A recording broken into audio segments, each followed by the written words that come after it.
যদু, বল মধু, যা ব্যাগের থেকে টাকা নিয়ে বাজারটা করে নিয়ে আয়। এই আমাকে খাটিয়েই মারে, গাধার মতন খাটাতেই থাকে আমাকে। আজকে একে জব্দ করবোই আমি। মধু, আমার তো খুব খিদে পেয়েছে। ঠিক আছে, আগে নয় তুই পেট ভরে খেয়ে নিস, তারপর বাজারটা করে নিয়ে আসিস। যা ভাই। নেতার বাজার। ওকে পাঠালাম বাজার করতে, তুই মদ খেয়ে আসলিস রে। তুই আমাকে গাধা গরুর মতন খাটাতে থাকিস, দেখ কেমন লাগে। হ্যাঁ।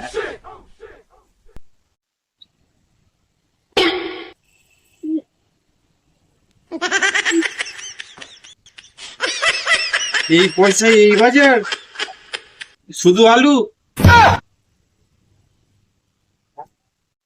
আজ আমি মাল ছাড়া খাই না। এই যুগ খেয়ে কি নেশা হয়।